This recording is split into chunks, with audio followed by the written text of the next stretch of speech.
After his transformational journey, Al-Ghazali returned with a profound realization, one that would forever alter the course of history. Welcome to our sixth episode of the series Before Salahuddin, where we delve into the events and ideas that shaped the world of one of history's most remarkable heroes. Al-Ghazali's journey of introspection and transformation led him to a profound and unsettling realization, one that cut to the heart of the Muslim world's struggles. The crises faced by the community were not the result of foreign invaders or external threats, as many believed. Instead, the greatest challenge was internal, festering in the very foundation of society, the state of its own scholars. These were the individuals entrusted with preserving the moral compass, guiding the people and serving as the community's healers, yet, shockingly, they were the ones in desperate need of healing. This was no simple lapse. It was a deeply entrenched and multifaceted deficiency that Al-Ghazali would dedicate his life to understanding and addressing. In his seminal work, Ihya Ulum al-Din, Al-Ghazali poignantly wrote, "Doctors are the scholars, and in this era they have become severely ill and unable to treat themselves. They have become too comfortable due to the pervasiveness of their illness, to the point where their deficiency is no longer visible to them. They have no choice but to conceal the deficiencies of the people and to continue advising them on what would only make them sicker. This is because their fatal disease is the love of worldly desires. It has overcome them. They are unable to warn the people because of the fear of having their pride broken when people ask, 'Why do you order us with this treatment when you forget yourselves?' This is the main reason the disease has spread to all people, worsening the epidemic, and why treatment has been withheld and why the people have perished.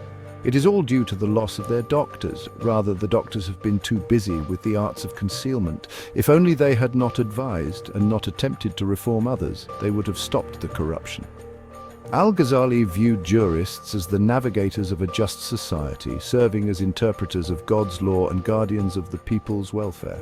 Their knowledge extended beyond theology to encompass the sciences of administration, economics, and governance, making them uniquely equipped to guide rulers. Because of this critical role, Al-Ghazali insisted that jurists and scholars must remain entirely independent of political influence. To associate with rulers in their courts would compromise their ability to impartially administer justice and hold those in power accountable. Such relationships, he believed, posed a grave conflict of interest, as they entangled scholars in the very systems they were meant to evaluate and reform. By aligning themselves with rulers, scholars risked betraying their divine responsibility, weakening their moral authority, and contributing to the corruption of the broader community.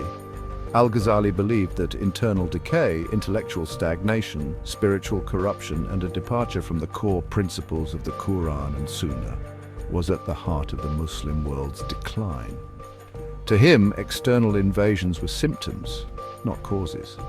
The root lay in the failures of the scholars themselves. He argued that sincere scholars, detached from worldly ambitions and grounded in a pure understanding of Islam, could naturally inspire justice, harmony, and sound governance.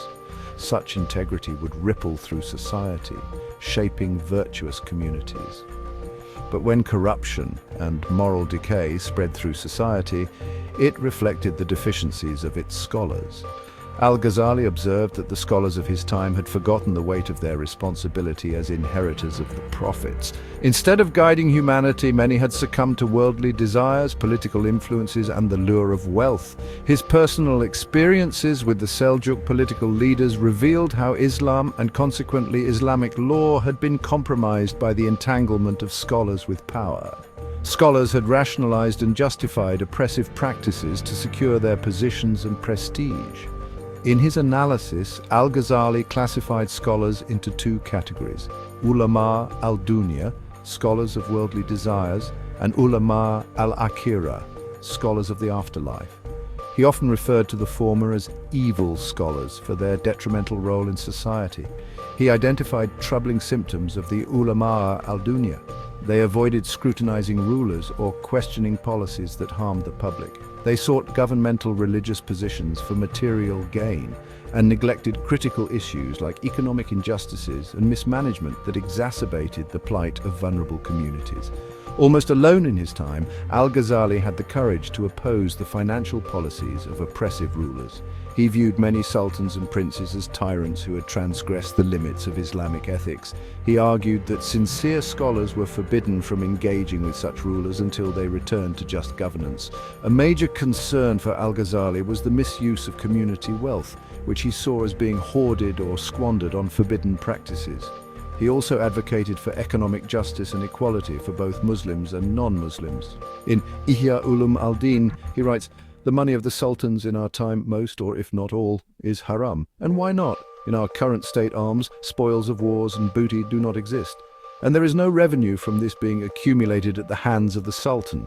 So nothing remains except for the jizya, and it is being obtained through types of injustices which are not permissible, for they exceed the limits of the sharia in both the amount and the state of the person that is paying the jizya.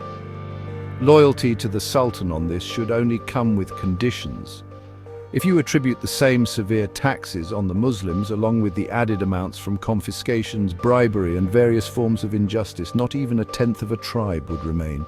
He warned scholars against accepting gifts from sultans, explaining that these gifts were often laced with conditions of humiliation, loyalty and servitude.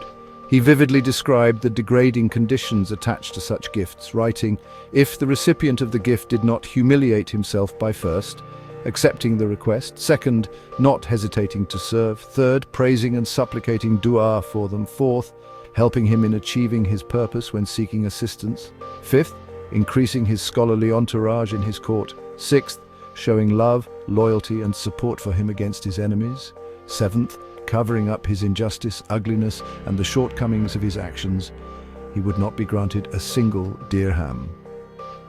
Al-Ghazali condemned these acts of complicity, adding, "Whoever dares to take their money and compares himself to the companions and the tabi'in has compared the angels to blacksmiths. In taking money from them, there is a need to mix with them, take care of them, serve as their employees, endure humiliation from them, praise them, and frequent their doors. All of that is a sin." For Al-Ghazali, the damage went beyond personal degradation. It undermined the integrity of the scholars and eroded their ability to act as moral guides.